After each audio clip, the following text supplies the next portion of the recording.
Hi, I'm Megan Tunjer. I work at A2 Bikes. I am an age group triathlete that focuses on middle and long distance. And today I am going to walk you through my race setup for Oregon 70.3.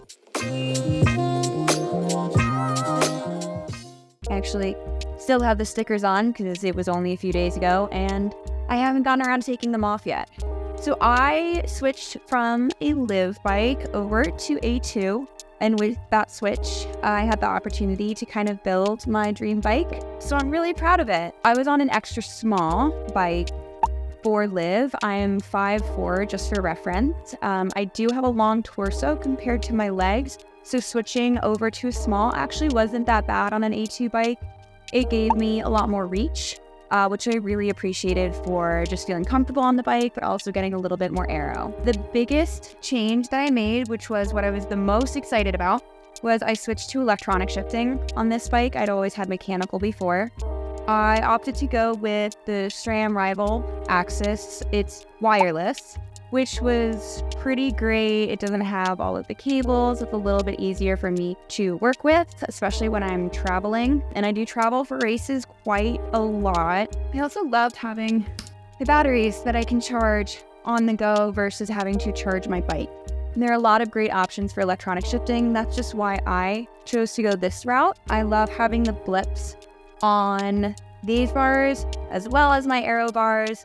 Not only does it make it for a lot more efficient riding, I personally think it's a lot safer, especially when you're descending pretty fast. You have a little bit more control when you're up and you're out of your aero bars. You can shift, which has made a world of a difference with my racing. Also, a great thing about this bike, which I didn't have on my old bike, was a lot of extra options for storage, which anyone who races long distance knows storage is key. I keep a lot of my gels in the front storage. I actually still have some trash in there, but we'll clean that later. And then a draft box in the back where I keep anything I could need for changing a flat. Right now, I don't often carry a pump with me, but I do have the pump right now. But as you can see, it actually fits a lot back there. Let me get that closed. So yeah, plenty of options for water bottles. I drink a lot during an Ironman, 5 to 7 bottles depending on how the day goes. So having front hydration, middle and rear is really, really helpful for me. I also try not to stop at special needs unless I really need it. So I just carry as much on me as I can. I have unfortunately lost races by less than a minute, and sometimes that really matters.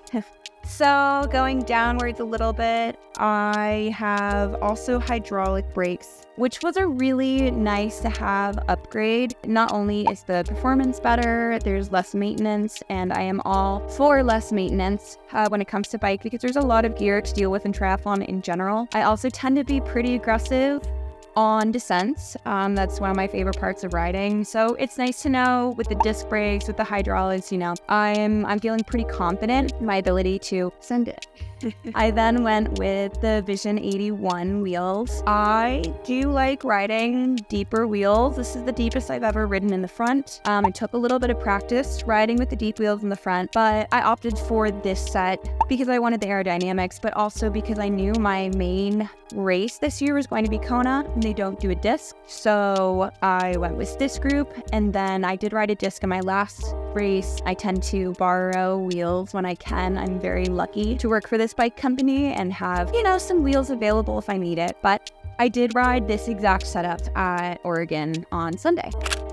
Oh, the biggest thing to talk about, tubeless on my wheels. The Oregon course was rough. It had a lot of potholes. It was a little bit torn up in sections, lots of railroad crossings. I knew that I wanted tires that could withstand a little bit more on the roads. Gave me a peace of mind knowing that if I went over something a little bit rough, I wasn't dealing with pinch flats, but also I could ride the PSI a little bit lower to give a little bit of a softer ride.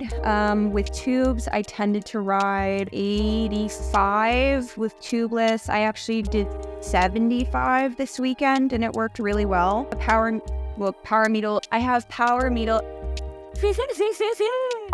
I have my power meter in my pedals. I have opted for that for the last couple years because it's really easy to transfer between bikes. I also race road. I like riding my gravel bike. It's just really easy to transfer. And then again, because I'm on the shorter side, I ride 160 cranks, which if you're about my size, looking for a small, adjusting the cranks is a really great way to get a bike to sit properly.